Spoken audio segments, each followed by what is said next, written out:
So many questions. Fan.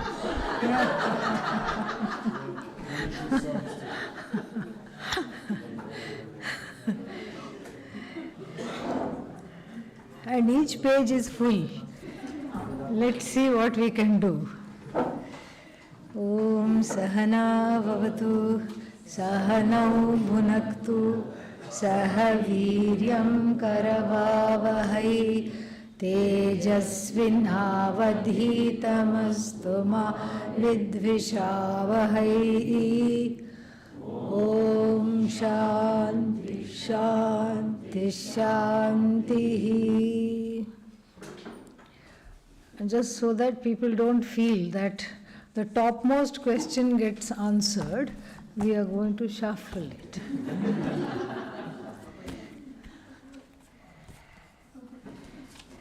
This also we will shuffle.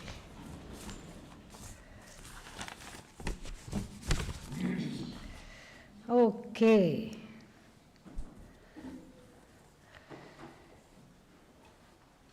I can only use my eyes to see. I cannot use my eyes to hear, taste, smell. So the knowledge I get through my eyes is limited. All I can perceive by seeing is limited.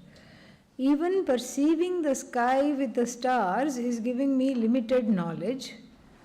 Then I cannot see the limitless. Correct? Yes, you cannot see the limitless because you are the limitless.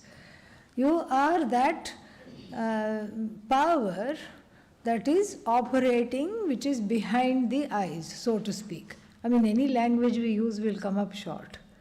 Nothing is behind the eyes. What is behind the eyes is the retina, okay? But we are just trying to metaphorically talk about something that is impossible to talk about in the form of something that can be grasped. So yes, what you see is limited, absolutely. You cannot see everything. Whatever you see is limited, but the nature of you, who is you? The seer. Who are you? The seer. The nature of the seer is infinite. The nature of the hearer is infinite. The content of the hearer, the content of the one who operates all the sense organs, that the truth of the one who operates all the sense organs, that Satchidananda, is limitless. You can't see, but you don't need to see. That people forget.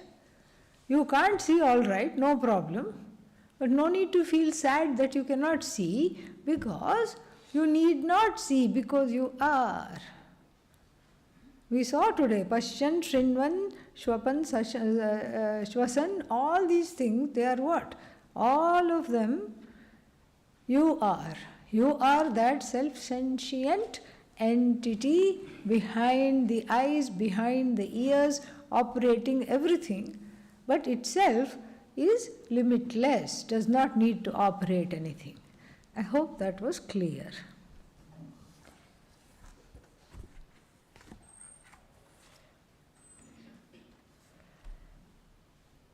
I understand I'm not the body or the mind because I'm a conscious being and they are not. Very good. Yes, true. I can also observe that my awareness is unchanging and limitless. We'll come back to that. Yes. My question is, should I realize that I am this awareness itself rather than a conscious being? If so, how? The awareness is the conscious being. The truth of the conscious being, you, is awareness. You cannot observe the awareness because you are the awareness. You are awareness. And that awareness is you, because in every situation, in every thought, there are two things. One is variable, the other is invariable.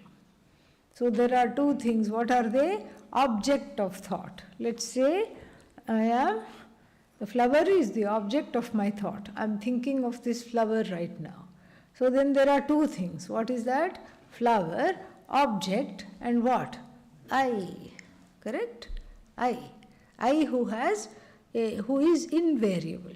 The I that is invariable and the flower that is variable, very interesting. I here doesn't mean ahankara, I here means the Satchidananda, the consciousness. Without consciousness, this flower cannot be lit up in the form of a vritti. Without the presence of consciousness, the knower of this flower, the subject also cannot be lit up without the vritti. And then, so what is lighting up the vritti, what is lighting up the thought forms is what? Consciousness. And that consciousness is invariable in every cognition. This is what the Kenopanishad says. What does it say? Pratibodha viditam matam. Bodham prati. In every cognition it is there. This without this awareness there is no cognizer, no cognized. And the invariable in every cognition is this awareness, which as though morphs to be the cognizer, as though morphs to be the cognized.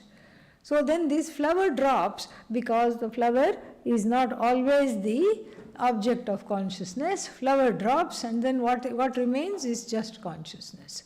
Then something else comes, I objectify this paper and then paper is there and then what? Consciousness is there, paper gone because this question has been answered. So paper gone, consciousness also gone? Consciousness is. That is the invariable in every cognition. That is who I am. And that I know. That I am, I already know. I know it without needing to objectify it. Okay? Certain things there are two kinds of things that come to light. One is called pramana siddha. Like the first question asked, I use my eyes to see something and I objectify it. I use my ears to hear something, objectify the sound, etc. So one is called pramana siddha, the other one is called what? Swatas siddha. That which shines by itself. That which is self-evident, self-established, self-luminous, self-everything. And then, what is pramana siddha? That which becomes evident with the help of a pramana. Now, how many things are self-evident? Only one, that is you. Nothing else is self-evident. The whole universe is pramana siddha.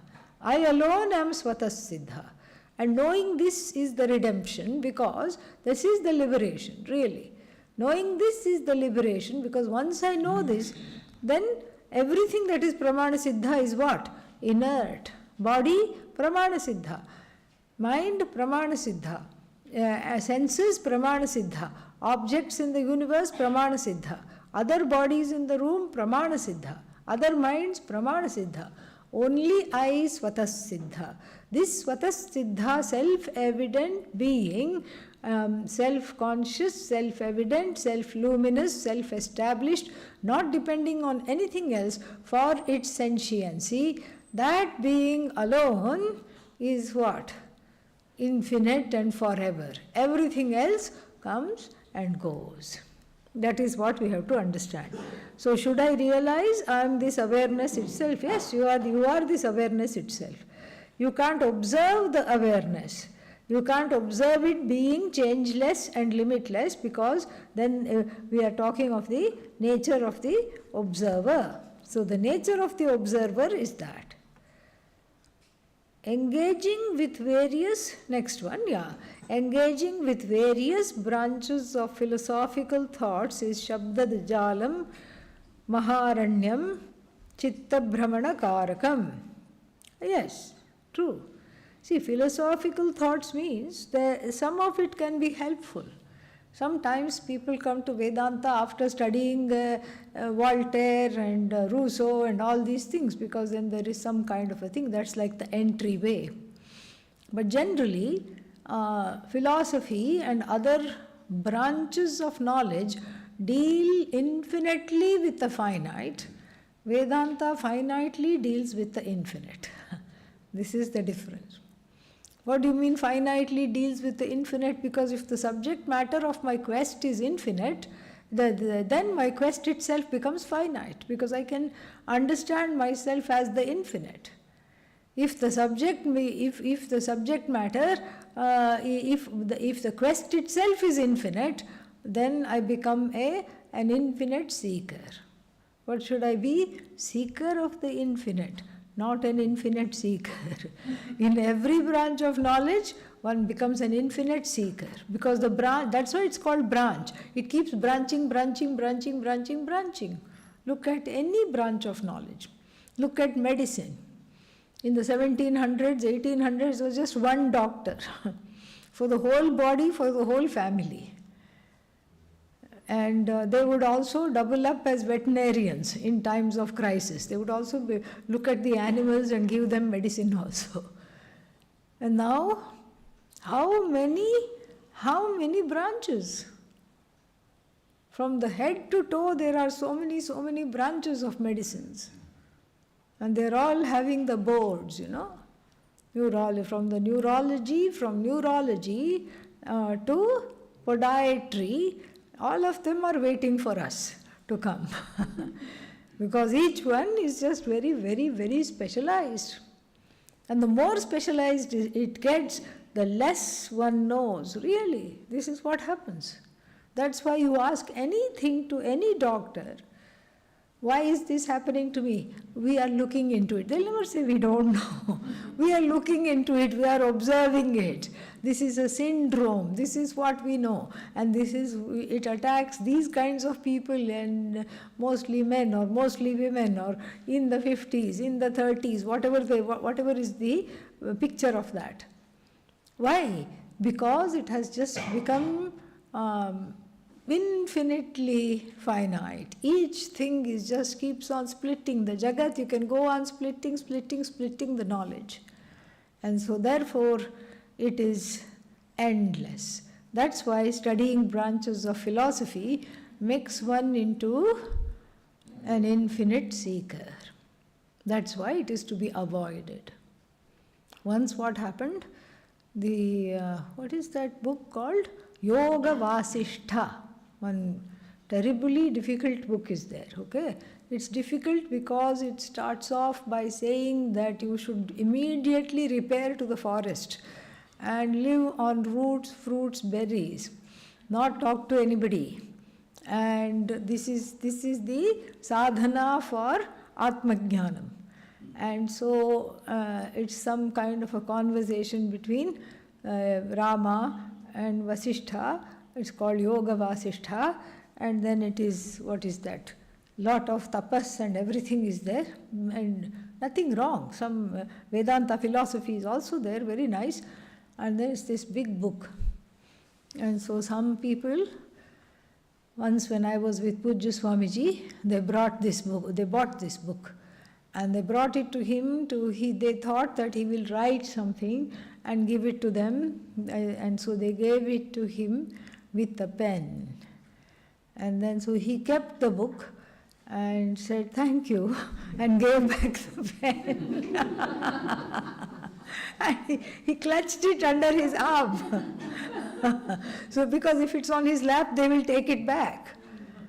And then and they were a little surprised, they were perplexed, and they kept on saying, Swamiji, we wanted your blessing to read it.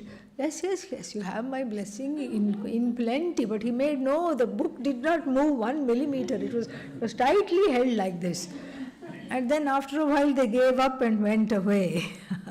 And then after that he told me, just put it somewhere in the bookshelf out of sight. I don't want them to read it. Why? Because they are studying Vedanta, they will get confused. They will think that in order to gain this knowledge, they have to do all this tapas and everything. This is the time only to just do Shravanam. Even though these people already had finished a 3-year course. Yeah, we are talking of 3-year course, graduates were also not allowed to read it. So you can imagine how, it's all about the diet, what kind of things we put in our system. And what you put in is what comes out. So we simplify and we minimalize. The Upanishads are plenty for now. Other things we can read, no problem. When the ego is resolved in Nirvikalpa Samadhi and one identifies oneself as limitless, why does the ego come back? When such a person comes back to the normal state? Or is it replaced by the real I? No, it is not replaced. It is still the ahankara based only. It comes back. Why? Because the practice of Nirvikalpa Samadhi is not a sadhana for Atma Jnanam. Because Atma Jnanam, when the Ajnanam goes away, it does not come back. This is repeatedly told in the Upanishads and the Bhagavad Gita also. Enam prapya namuhyati. Yesha brahmi sthiti partha. Enam prapya namuhyati. Sthitva syam antakalepi Brahma Nirvanam Richati. This is how the second chapter closes. This is Brahmi. Brahmi means be belonging to Brahman. This freedom from duality is your natural state, and it is always there, and it is not manufactured through any samadhi or any experiences. Any kind of experience such as samadhi, which obliterates for the moment subject-object, what is that called? Subject-object differences, is what? It's an experience, it's a state. After that, you come out of it. It comes out of it because it is an experience. It is an experience that is brought about by the subject-object fusion, which obliterates the subject-object differences. That is how it is brought about, but the subject strays away from the object the moment that happens, then one is back to normal, back to business as usual. So this itself shows that the Nirvikalpa Samadhi is not the way to have Atma Jnanam.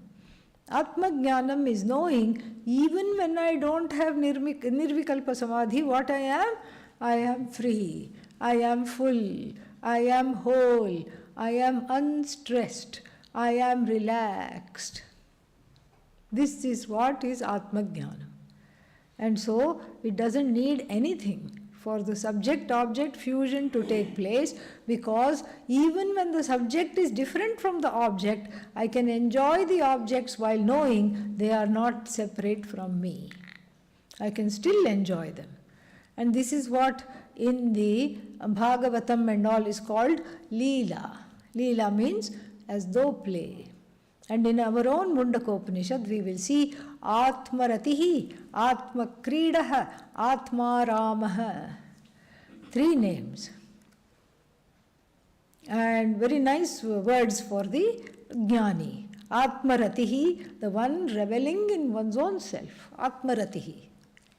Atmani ratihi yasya, Atmaratihi. Then Atma Kridaha. So Atma eva, the Atma alone is the plaything. So if you want something, like usually a child plays with a ball, a toy. So for the Jnani, the Atma is the only toy needed. No other toy is needed to entertain. Atmani eva atmana tushtaha sthita prajnaha tada uchyate. The one is able to manufacture without needing to manufacture happiness, one is happy being oneself. So Atma Kridaha, Atmaratihi, Atma Ramaha. The object of revelry is Atma, object within quotes. Atma is never objectified, but that in which one revels is one's own glory. One small child asked Puja Swamiji, when we see pictures of Shiva, he is always meditating in the photos. We all meditate on Shiva. What does Shiva meditate on? So cute. And Swamiji told And what did he say? He meditates on his own glory. He meditates on himself. And what does he meditate on himself? His own glory. Very beautiful answer. She went away happy. And Puja Swamiji loved children, and he would just teach, he would have a special session with children and adolescents and everything. And the room was not very big. He would have it just in his living area where he would live, and so it wasn't very big. So what the adults would do, it would be very clearly told, no adults allowed, because the children need to feel safe and do that. But the adults loved the children's satsanga so much that they could not stay away. So we would find people in the closet, hiding and listening. We would find people behind the doors. We would find people sitting on the steps leading to the room, sitting on the steps leading to the next floor where Swamiji's living quarters were. So nobody could stay away from that because it was just so wonderful. And one became a child during the satsangs.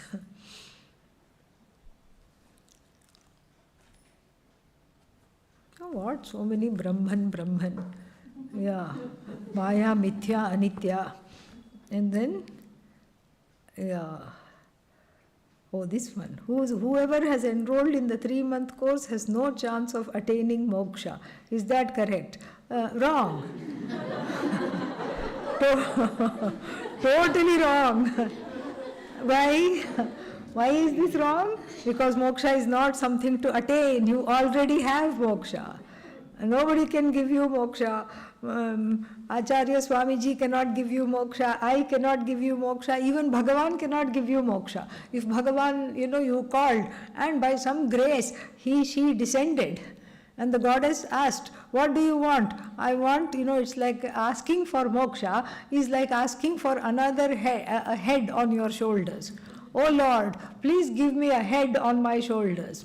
Even Bhagavan cannot do. Why? Because you already have it. You are not using it, but you have it. You have it. You definitely have it.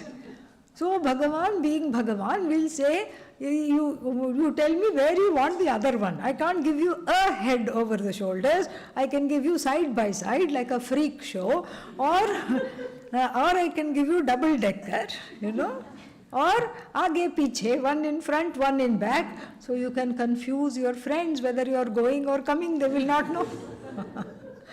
But my dear fellow, I cannot give you a head over the shoulders. So in other words, yes, the 3-month course cannot give you moksha. Why? Why? Because you already have it. Okay? Yeah. All right. Who can sing? Come and sing one song. And then we'll do the rest of the questions.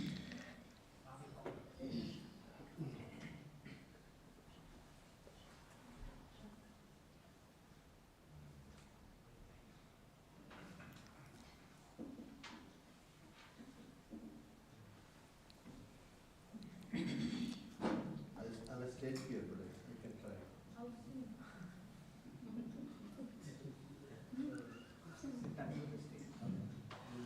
Come here. You are both singing a duet?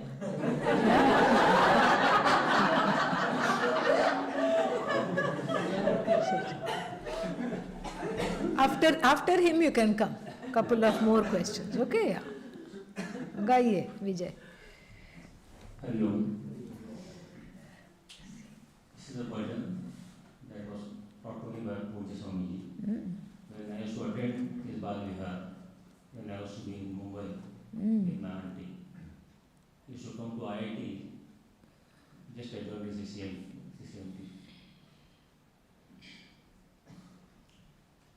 I'll sing and then you can repeat. Atma Rama Ananda Ramana. Atma Rama Ananda Ramana. Atma Rama Ananda Ramana.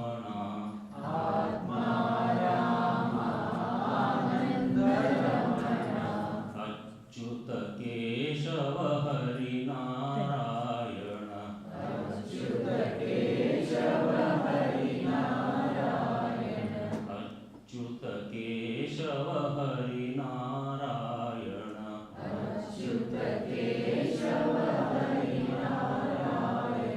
भवभयहरणा वन्दित चरणा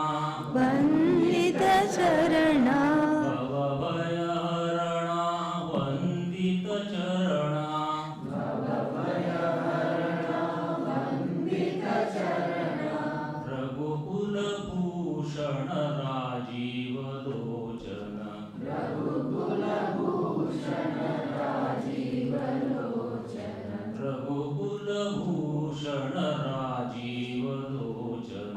रघुकुलभूषण राजीव लोचन आदिनारायण अनंत शयना आदिनारायण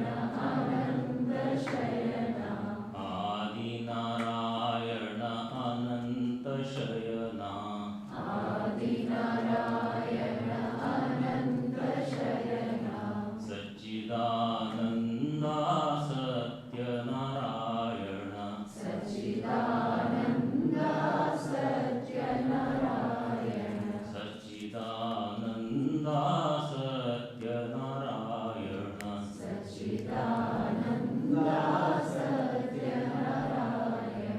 आत्मा Ramanand Ramana Ramananda Ramana. Very nice.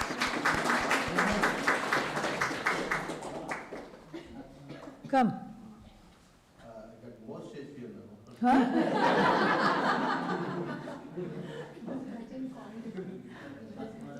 It's too tough for me now.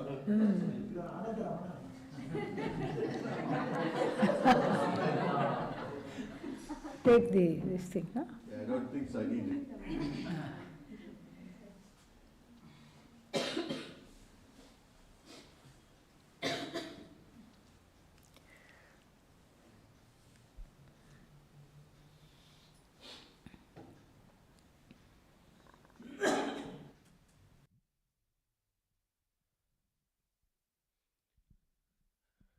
I don't think anybody can participate, but I'll just go solo.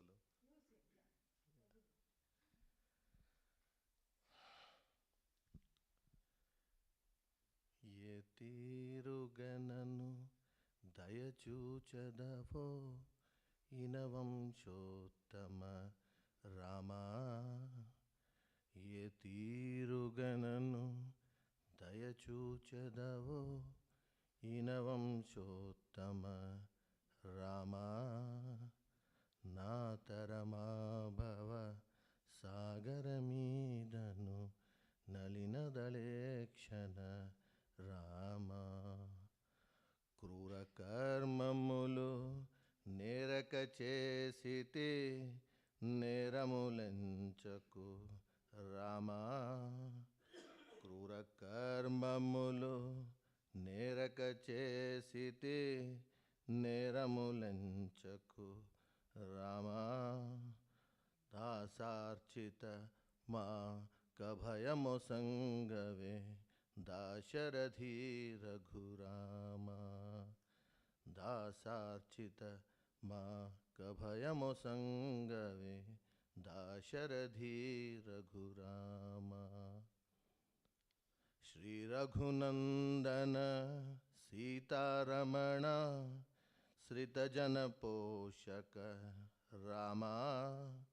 Shri Raghunandana Sitaramana Sritajana Poshaka Rama.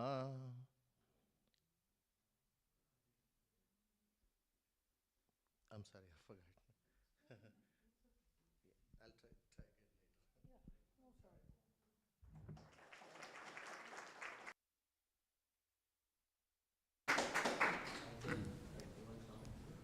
You want to sing? After two more questions, okay? Because these are all Brahman, Nitya, Anitya, Mithya questions. So, we will definitely need you after a couple of them. Three-part question now. Which Upanishad provides the most comprehensive description of dream, sleep and waking states? Mandukya. Is there an in-between state like lucid dreaming, where one is supposedly aware of dreaming and has some control over the dream and the ability to remember the dreams? Yes, in-between state is there, but one doesn't have control over the dream. One is a sakshi in the dream and is also aware that one is dreaming. So, they remember the dream. It is called Ubhayataf Prajna. Antaf Prajna, Bahish Prajna and Ubhayataf Prajna. Like that of an avatara. We talked about this. The avatara is also a kind of an Ubhayataf Prajna. Participates as though in the society, in the whole drama, while knowing that he is Rama. Yeah, that is the Ubhayataf Prajna. So the lucid dreamer also knows that I am dreaming in a sense and sees things. In a way, it's a gift from Bhagavan. Sees things that can be foretold, sees things that are imminent, that can happen. So that too is there in the Mandukya. Do Hindus believe in ghosts? You bet. Yeah.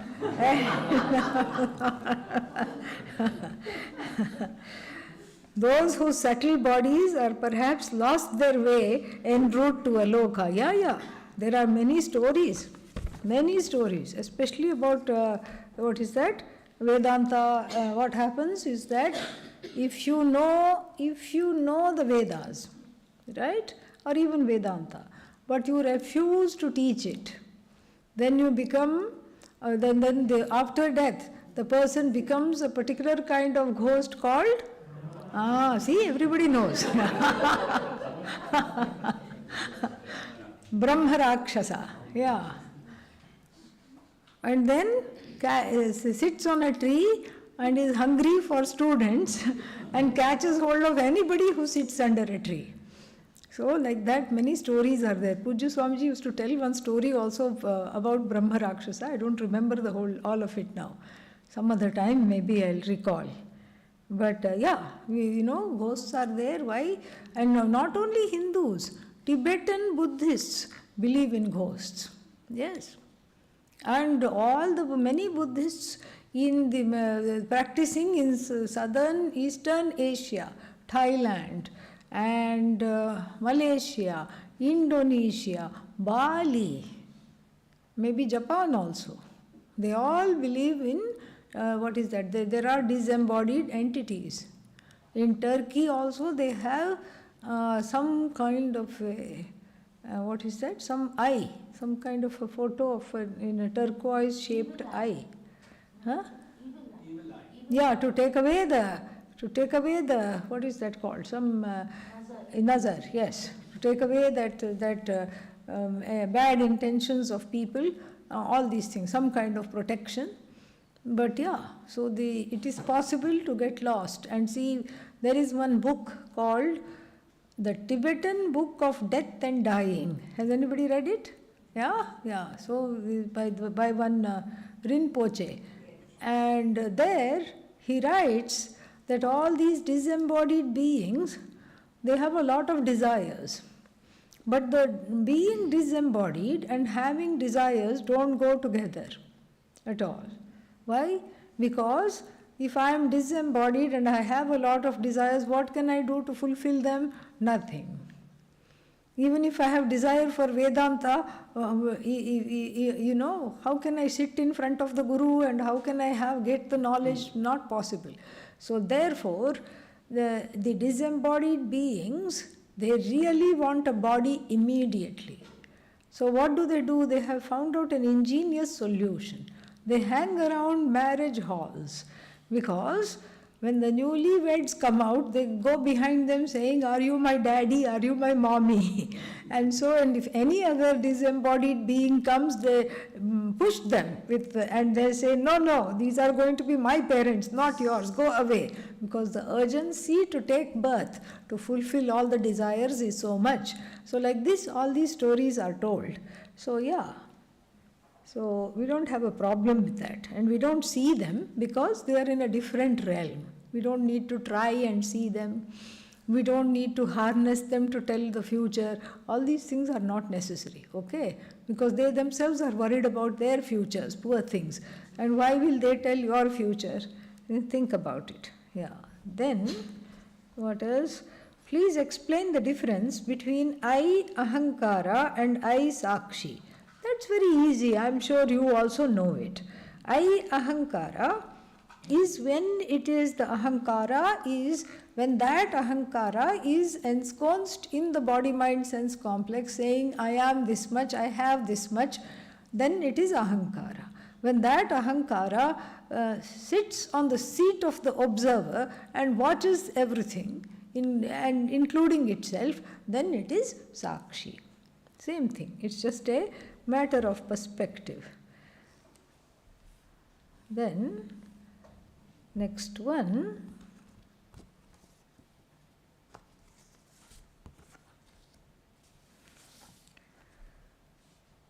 What is aware of the appearances? Wait. Okay, let me read that again.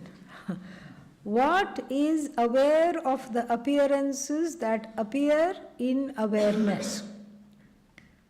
Is it awareness itself that is aware of the awareness? Or is it the subject appearing in awareness that is aware? The first one. It is awareness that is self-aware. Okay? Yeah. There is no other awareness aware of the awareness. Okay? It is awareness itself that is self-aware. No other awareness needs to be there. It is awareness itself that is self-aware. Now,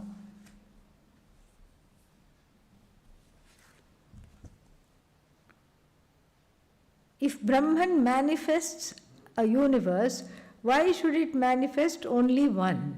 No need. It can manifest many. You're right. Because Brahman is limited, there is nothing apart from it. So shouldn't all rational realities exist simultaneously? I don't know what you mean by rational realities, but let's read further.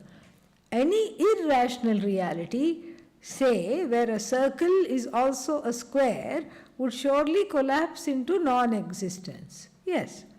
But just as dreams appear in infinite form, couldn't there be empirical worlds arising in infinite variations? Why not? So long as the combination of fundamental laws within each reality are internally coherent and consistent. Oh, follow-up question on the back side. Okay. Then, see other side first. Yes. Already done that. So, if my logic is correct, that a reality must exist simply because Brahman is limitless, isn't it enough of a cause for the Jagat? Why should there be an intelligent cause who governs the order?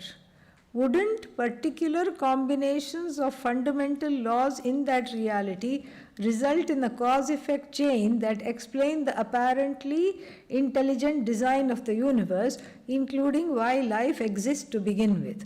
So obviously there are two parts. Let us answer the first part first. So first part is, if Brahman is manifesting a universe, why can't it manifest many parallel universes? Using the same logic, using the same laws, using the same intelligence. Yes. How do we know that they are not there? In fact, like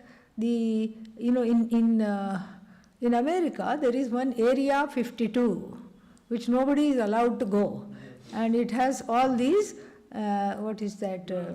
UFOs, unexplained flying phenomena or whatever they are called now.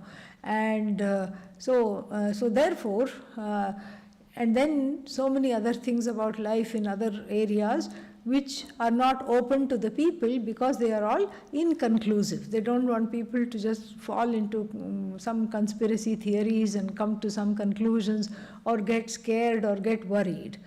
But parallel universes can exist. That's why we have 14 lokas. We have. They are not existing in different time zones. They are existing right here, right now, but we don't know where they are because there is a veil between the lokas. And so similarly, we can have so many universes exist because each day we are finding new planets, new things in the universe. And then if there is life, it will be there. Definitely it will be there. If there is life here, I don't think we should think that we are the only ones. I'm sure there are other places also. Other places also where the same laws prevail and the same thing is there. It's just that we haven't, for some reason, some time has to come for it to, be discovered. So even though films like, what was that? E.T. Films have been made in anticipation of this. But we haven't discovered those life forms. They haven't discovered us either. Somebody was saying they have not discovered us because we are too stupid and we are not at the level of their intelligence. So we are going under the radar. Somebody was joking, as actually an astronomer. So possible it is there, and may one of those whatever universes be discovered in your lifetime. So that is definitely a possibility. So reality exists simply because Brahman is limitless. Isn't this enough for the cause of the Jagat? Why should there be an intelligent cause, Ishvara, who governs the order? Ishvara doesn't govern the order. Ishvara is manifest as the order. So this governing and all we get from kings and politicians metaphor. And that's okay as a metaphor. Adi Shankara also uses the metaphor of the king. Like when he writes the Bhashya for the Taittiriya Upanishad, especially that portion, Bhishasmad Vataf Pavate Bhishodeti Suryaha, he says just like in the presence of a king, all the functions go very nicely. If the king is not there, then everybody slacks off. So it is just a metaphor. There is no guy in the sky who is going like this. Yes, Aajao, dekh lunga. Nobody like that. Nobody is going like that, and nobody is sitting on the head and breathing on the neck and saying, you are not doing your job. That is not the understanding of Ishvara at all. This is the understanding of some kind of authority figure. But Bhagavan is not an authority figure. If Bhagavan was an authority figure, then there would be no adharma existing at all. Because Bhagavan could have taken care of it right then and there. But adharma exists, things happen which are not in tandem with the universal will. And things happen, people hurt each other, there is fraud, there is so many things. There are difficulties of all kinds. So that means what? That means free will is there. Free will is also a law connected to the law of karma. Free will is also a law. Free will is Bhagavan. Bhagavan is manifest as that free will too. Why don't we take that into consideration? We are only looking at samashti. We should also look at vyashti. So, as far as your own body, mind, sense complex goes, what is there? Free will is there. And that free will flouts the laws of the universe all the time, or has the freedom to go along with the laws of the universe all the time. So it's not that Bhagavan is overseeing and doing all this. So what we call Brahman, which is limitless Satchidananda, endowed with the Shakti to manifest the universe, we call Ishvara. That's what we call Ishvara, and there is intelligence.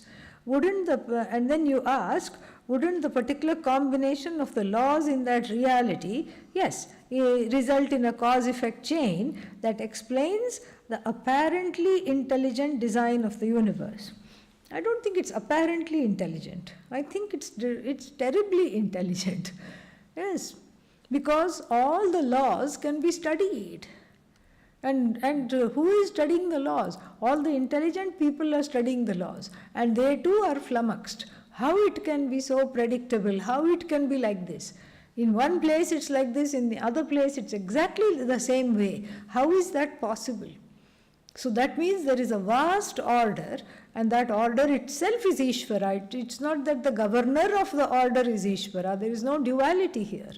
The order itself we call Brahman, with Shakti to manifest, etc. That is Ishvara. Ishvara, Ishvari both. Why only Ishvara? Ishvari also. God, Goddess, same thing. And so that vast knowledge, we don't even call it intelligence at this thing, that vast knowledge is what is manifest as the Jagat, as the universe. And so when that vast knowledge is manifest, then that knowledge is not separate from me. We have to see that. That knowledge is not separate from me at the level of Satchidananda, at the level of all-knowingness in terms of every language, in terms of everything. Maybe I don't have that, but at the level of Satchidananda, it is all knowledge, and the knowledge of the universe is knowledge which is Ishvara, not all knowledge of Ishvara. So, it's not apparently intelligent, it is definitely intelligent. Yeah. Come, Shashank, come.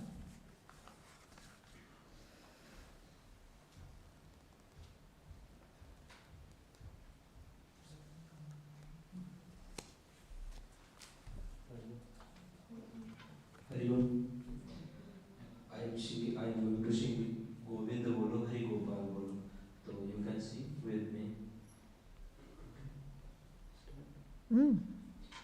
Govinda Bolo, Hari Gopal Bolo.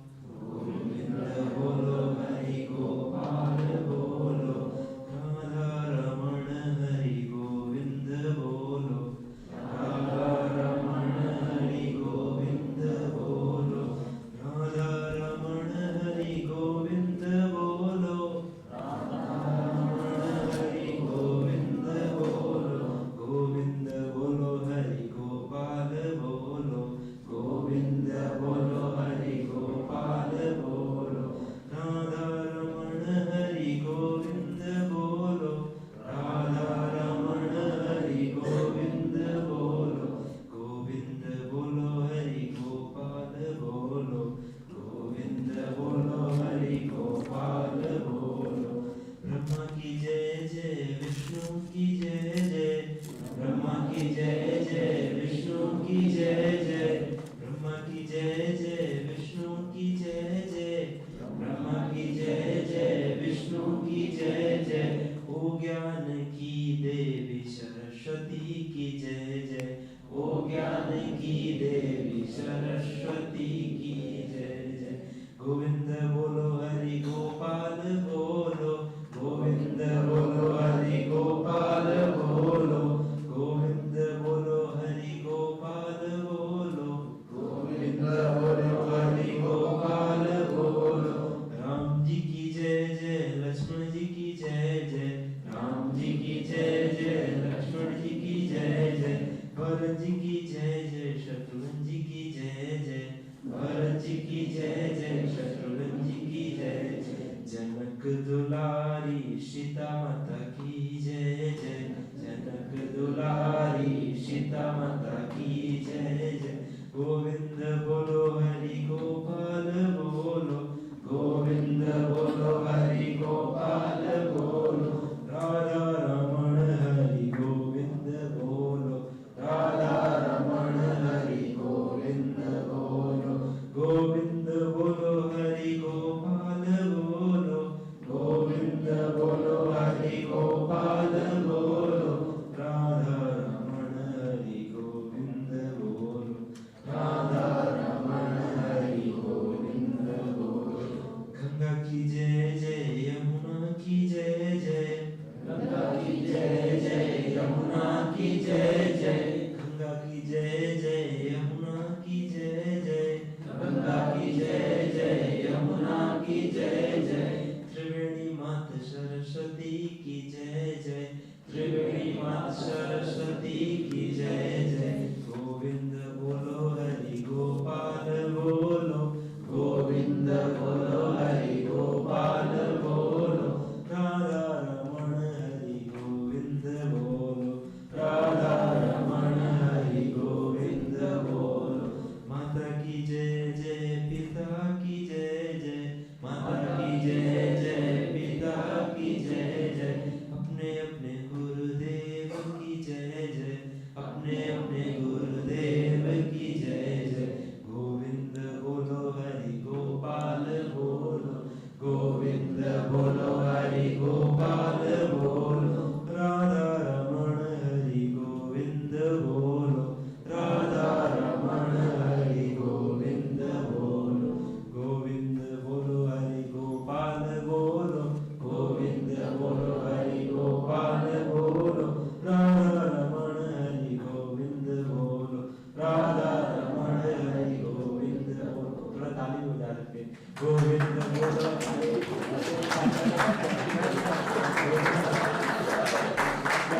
Thank you. White dress, okay? White dress, not black dress. Ah. Okay. What is the difference between Maya, Mithya and Anitya? What was that? Yes. I just have some follow-up question on the last question. What was the last question? I Ahankara and I Sakshi? Oh no, the question about Brahman. verse and then Ishvara. Yeah. Tell me. My first question, just to clarify what you said, Yeah. Ishvara is the physical order. Yes. Definition of Ishvara is the physical order, the physiological order, the anatomical order, and all other orders. Ishvara is, not Ishvara created, Ishvara is. Okay, and then you said that our free will can violate that order. Yes. So what justification, because all of us feel like we have free will, but isn't it possible that all human decision and action is just causally determined through cause and effect at like a micro level, including like our brain, all of our decisions? So even though we feel like we have free will, does Vedanta provide a justification that we do have free will and that everything is not determined in the empirical reality? Because in the absolute reality, obviously there's no doer. There is no doer, there is no determination. So in the empirical reality itself, Yeah. does Vedanta justify why we have free will and how that can violate It's- the physical? Yeah, because supposing, you see, let's say somebody, it's a violation because it could be that somebody abuses the free will and does papa karma. So when you do papa karma, that means you are abusing the free will intentionally. I'm not talking of a small unknown papa, something that happened unintentionally. No, like even when we breathe, we are killing so many bacteria. Correct? So I'm not talking of that. I'm talking of where there is an intention behind it. So where there is an intention behind it, there is a volition. And then the karma that is done with that volition accrues papa if it hurts others, if it tramples on the rights of others. So that means one is abusing the free will if one is doing himsa to others. How do we know that we have free will though? What is making you ask that question? Just curiosity. Yeah. Ah. So, So that free will could be an illusion. Like even though it feels like I have free will, I may you not. see, we on one level we can say it's all Ishvara, there is no free will. We can say that. It's all Ishvara, there is no free will. But for that, to say that must have a lot of, knowledge. It's an erudite statement. It's a statement made with emotional maturity. Or Even with that same erudition, you can say everything is nothing but free will. You can say it's all free will or it's all Ishvara. Either way, it's the same. That's why the Lord said in the last chapter, Gahana karmano gatihi. The ways of karma are very mysterious. We don't know. Like supposing one gets a karma phala, we don't know from where it came. So somebody takes away somebody's money in this life. It doesn't have to be that in the last life, oh, that person stole this person's money and that's why the money is going. No, it could be something else. It could be something totally different. Bhagavan has a sense of humor as the giver of the karma phala. So therefore, it doesn't have to be literal, but we don't know what it is. There are many things we don't know about karma. Thank you. Two more are left. Two are left. We'll see tomorrow and then do Viveka Chudamani. So between now and then, what not to do? What not to do? Add more questions. Okay? Yeah.